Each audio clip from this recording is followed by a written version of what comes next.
Una dosis de energía y economía sin política. El diésel no es solo un combustible, es la sangre que mueve la economía. Está en los camiones que llevan alimentos al supermercado, en la maquinaria que trabaja el campo, en los barcos, en la construcción, en la minería y en la logística que permite que todo llegue a tiempo. Por ejemplo, si sube el costo del camión que lleva tomate de Sinaloa a la Ciudad de México, ese aumento termina reflejándose en el precio que paga una familia en el mercado. Por eso, cuando el diésel se encarece o empieza a faltar, el golpe no se queda en la gasolinera, llega al precio de la comida, al transporte, a la industria y al bolsillo de cada familia. Lo que veremos hoy es una alerta, una crisis global del diésel que puede sentirse con fuerza en México durante octubre y noviembre de 2026. ¿Cuántas cosas que compraste esta semana crees que llegaron en un camión que usa diésel? México entra, México entra a esta crisis con una debilidad muy clara. Dependemos del diésel importado. Cerca de 7 de cada 10 litros que consumimos vienen de fuera, principalmente de la costa del Golfo de Estados Unidos. Y al mismo tiempo, más de la mitad de carga nacional se mueve por carretera. Eso significa que el diésel no solo afecta a los transportistas, afecta al precio del pan, de las frutas, de los materiales, de las medicinas y de cualquier producto que viaje en camión. Un ejemplo sencillo: si una cadena de tiendas paga más por mover mercancías desde un puerto hasta sus bodegas, ese costo se reparte entre miles de productos. Hoy, el gobierno todavía contiene parte del golpe con el estímulo al 10, pero ese colchón ya casi está agotado. Si 7 de cada 10 litros vienen de fuera, ¿qué tan preparado está México si el proveedor también empieza a tener presión?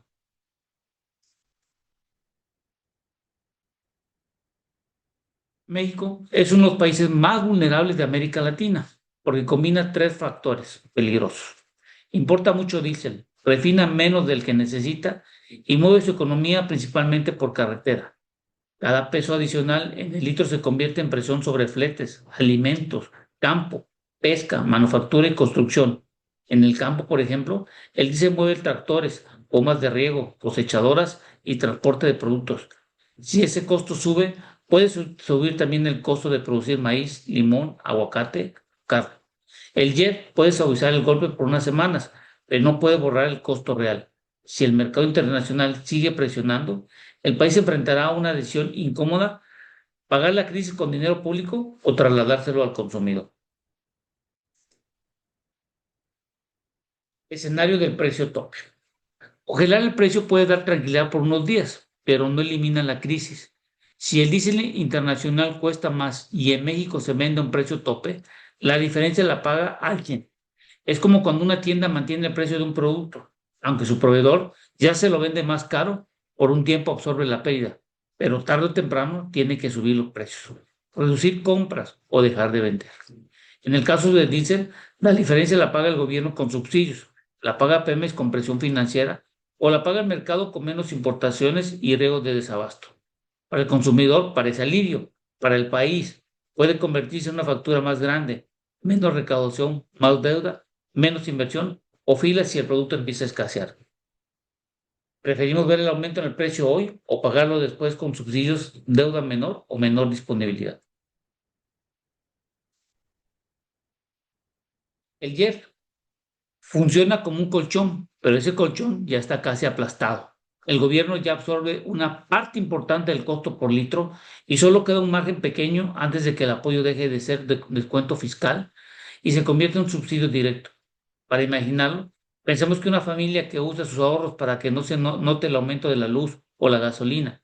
Mientras hay ahorro, aguanta. Cuando se acabe, el gasto aparece completo. Esa es la parte que la gente debe entender.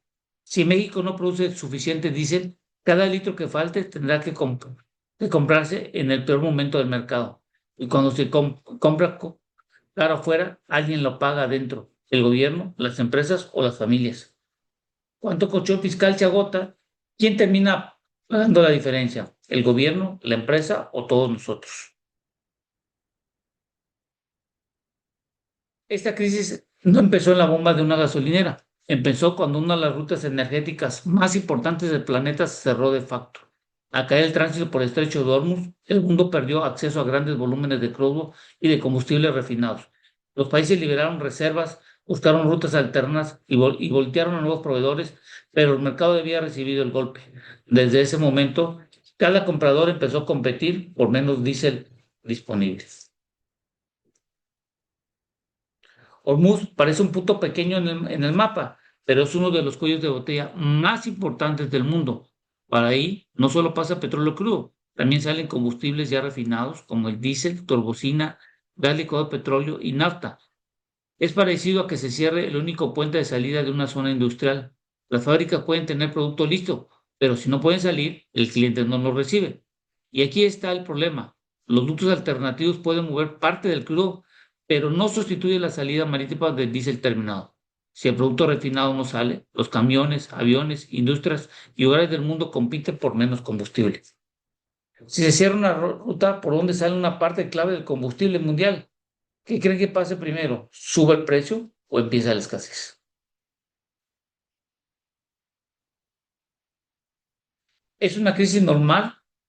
Uno esperaría que el diésel siguiera el petróleo, pero esta vez se separó. ¿El crudo subió? Sí, pero el diésel subió mucho más porque la escasez no es solo el barril, es el producto refinado. Es como tener tan café en grano, pero pocas máquinas para molerlo y servirlo. El problema no es solo conseguir el grano, sino entregar la taza lista. El precio lo está marcando el margen de refinación, que llega a niveles históricos. Para octubre y noviembre hay tres caminos. Mejorar parcial, mejora parcial si baja la tensión, precios todavía altos si todo se estanca, o en un escenario mucho más duro si vuelve a cerrarse el flujo y aparecen racionamientos. ¿De qué sirve tener petróleo si no hay suficiente capacidad para convertirlo en diésel listo para usarse? La frase importante es esta.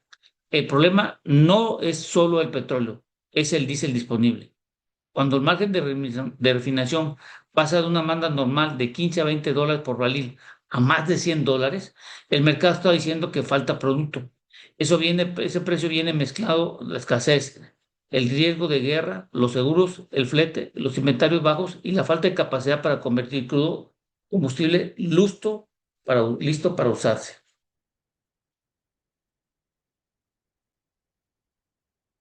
La curva muestra el momento en que la crisis se volvió visible. Al inicio del año, el margen del diésel estaba cerca de lo normal, pero conforme avanzó el bloqueo, bajaron los inventarios y aumentó la competencia por cada barril refinado, el margen se disparó. Entre junio y agosto, el mercado cruzó una línea, dejó de preocuparse solo por el precio y empezó a preocuparse por la disponibilidad. El recto, el récord de agosto es una señal de alarma, no un dato aislado.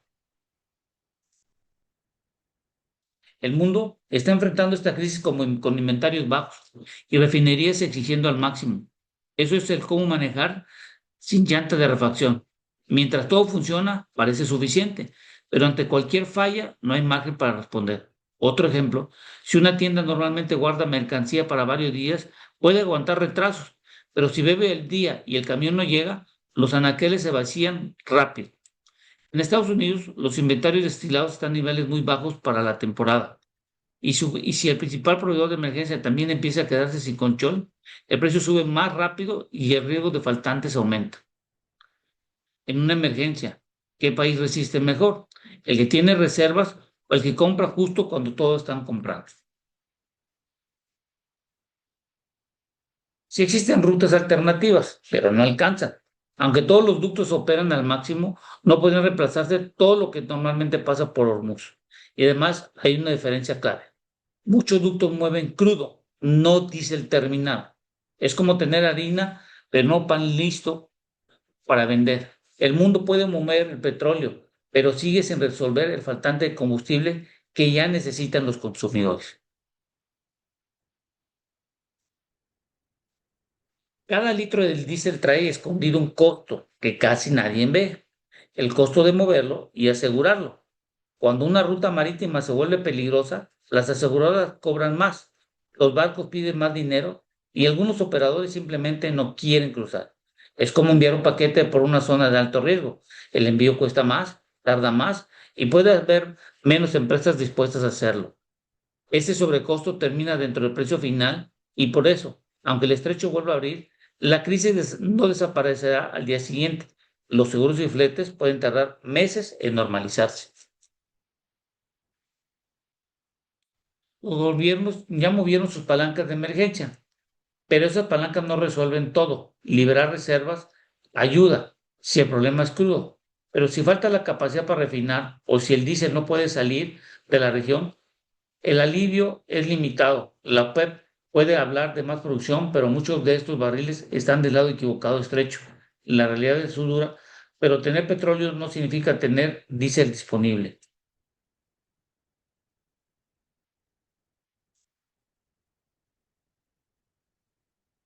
El impacto no se reparte por cercanía geográfica, sino por vulnerabilidad. Los países con pocas reservas, poca refinación y alta dependencia de importaciones son los que más sufren. Pues como una familia ante un apagón, quien tiene planta, batería o agua almacenada resiste más. Quien no tiene nada, lo siente de inmediato. Asia y Oceanía están en zona crítica. África y Europa enfrentan presión alta. América Latina compite por el mismo diésel estadounidense que ahora busca Europa. Y América del Norte, aunque tiene refinerías, está vaciando inventarios para sostener el resto. Es una crisis del diésel. La pregunta no es qué tan lejos estás del conflicto, sino cuántos días puedes aguantar. Si la crisis llega a cada país de manera distinta, ¿en qué lugar queda México? ¿Protegido, expuesto o en una zona de riesgo? Asia es el epicentro. Asia es el centro del golpe porque muchas de sus refinerías fueron diseñadas para procesar crudo del Golfo. Cambiar de proveedor no es tan simple como cambiar de marca. Implica ajustes técnicos, costos, tiempo. Japón, India y varios países del sudeste asiático tienen alta dependencia y poco margen. China y Corea del Sur pueden maniobrar más, pero si protegen sus mercados internos, exportan menos diésel. El resultado es una cadena de presión regional donde los países más pequeños quedan al final de la fila. Europa. Europa tiene infraestructura, pero eso no lo hace inmune. Sus problemas no están en la gasolina, sino en el diésel y la turbocina. Las refinerías ya operan con poca flexibilidad y parte del suministro que antes venían del Golfo prácticamente desapareció. Reino Unido, Francia y Alemania sienten el golpe del transporte, industria, impuestos y energía. España e Italia tienen algo más de margen, pero el mensaje es claro. Incluso las economías grandes pueden tensarse cuando falta la falta del destilado. Estados Unidos se volvió el amortiguador del mundo. Sus refinerías están produciendo y exportando diésel para cubrir faltantes en Europa y América Latina. Pero ese papel tiene un costo. Cada barril que sale es un barril menos de inventario interno. Por eso, América del Norte no vive una crisis clásica de petróleo, vive una presión de producto refinado. Cuando el diésel sube, sube el transporte. Cuando sube el transporte, sube lo que comemos, lo que compramos y lo que producimos. América Latina no está en Hormuz, pero sí están al final de la fila de compradores. La región depende del diésel que se mueve por el Atlántico, especialmente desde Estados Unidos. Si Europa paga más, desplaza a América Latina. Es como una subasta. Cuando llega un comprador con más dinero y urgencia, los demás tienen que pagar más o esperar. México es una posición delicada porque importa mucho y porque su economía se mueve por carretera. Brasil tiene más producción y refinación, pero también necesita diésel para el campo. Centroamérica y el Caribe son los más frágiles. Compran en el mercado spot y tienen menos dinero público para amortiguar el golpe. Si Europa y América Latina compiten por el mismo diésel estadounidense, ¿quién cree que pagará más rápido y quién esperará más? África muestra lo que ocurre cuando una región depende de combustibles importados y se rompe la ruta principal. África Oriental y Austral reciben gran parte de sus combustibles refinados desde el Medio Oriente. Al cortarse este flujo, varios gobiernos tuvieron que buscar suministro urgente. La refinería de Dangote en Nigeria parece que un alivio importante, pero no puede resolver solo el problema de todo el continente. Es una crisis así quien no tiene contratos, inventarios o refinación propia queda expuesto al precio más caro. Oceanía, Australia, es una advertencia para cualquier país que depende mucho de sus importaciones. aunque es una economía avanzada, importa la mayor parte de sus combustibles líquidos, tiene pocas refinerías y reservas limitadas. Su minería, agricultura y transporte de larga distancia dependen del diésel.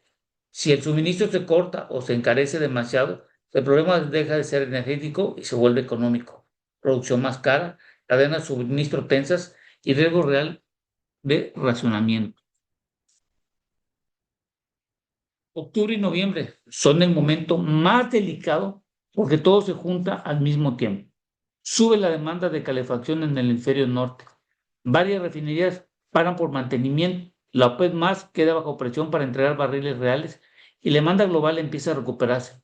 Es como si una carretera con tráfico pesado también cerraran carriles por reparación y además aumentar el número de autos. Cualquier accidente provoca un embotellamiento mayor. Si esto ocurre con inventarios bajos, el mercado entra en una zona de alto riesgo. No hace falta una gran interrupción adicional. Basta una falla, un retraso o una nueva tensión para que el precio vuelva a saltar. Si todos los factores de presión coinciden en octubre y noviembre, conviene prepararse antes o reaccionar cuando el precio ya subió. La lectura final es simple. Uno, el precio que debemos vigilar no es solo el petróleo, sino el margen de diésel. Dos, abrir Hormuz no borra de inmediato los costos de guerra, seguros y fletes. Tres, los ductos alternos ayudan con crudo, pero no resuelven el faltante producto refinado. Cuatro, las herramientas de emergencia ya fueron usadas y tienen límites. Cinco, la verdadera seguridad energética se mide en días de reserva, capacidad de refinación y rutas confiables. Quien no tenga esas tres cosas pagará más. A la crisis física se suma otra guerra, la económica. Las sanciones, las sanciones de presión exportaciones, bancos asegurados, compradores y buques. El resultado es que aún exista producto, moverlo y pagarlo se vuelve más difícil y más caro. Para México, esto significa tres riesgos directos. Un dólar más volátil, diésel importado más caro y la posibilidad de que Estados Unidos priorice su propio mercado si la presión aumenta. La crisis no solo se pelea con misiles, también se pelea con dinero, seguros y permisos. México todavía puede actuar, pero no puede esperar. La prioridad es asegurar suministros antes del pico de octubre, contratos a plazo, más proveedores y menos dependencia de compras spot. El estímulo fiscal debe enfocarse en donde más duele: transporte, campo, pesca y cadenas básicas. También hay que elevar inventarios, ampliar el almacenamiento y evitar paros no programados en refinación. En mediano plazo, el país debe mover más carga por ferrocarril y cabotaje, renovar flotas y electrificar donde sea posible. La meta no es solo pagar menos diésel, es despender menos de una crisis externa. ¿Qué debería priorizar México primero? Subsidiar el precio, asegurar abasto, aumentar inventarios o reducir la dependencia del diésel. No actuar también tiene precio. Primero se agota el colchón fiscal, después aparece el riesgo de faltantes regionales, especialmente si México llega tarde al mercado spot. Luego viene la inflación. Si sube el diésel, sube el flete. Si sube el flete, suben alimentos, materiales y manufactura. Finalmente, si se golpea la contabilidad, nearshoring, campo, transporte e industria pierden margen. La diferencia está entre decidir en septiembre y reaccionar en noviembre puede ser enorme. Esta crisis, llegar tarde significa pagar el precio más caro.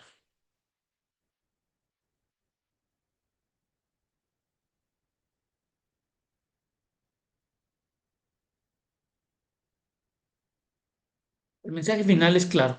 La crisis del diésel no es un problema lejano ni técnico, es una amenaza directa para el costo de mover alimentos, mercancía, maquinaria y personas. Si una caja de alimentos, una tonelada de cemento o medicamento viajan en camión, el ICE está dentro de su precio.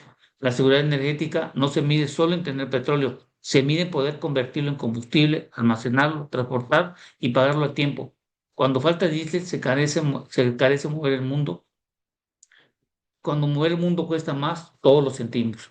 México aún tiene margen para prepararse, pero la ventana se está cerrando. Si el diésel mueve casi todo lo que consumimos, ¿podemos seguir viendo esta crisis como un problema lejano? Es por eso importante quién está viendo esta crisis que está por venir ante las circunstancias que estamos viendo hoy en día. Gracias por su atención y espero que sirva esta información.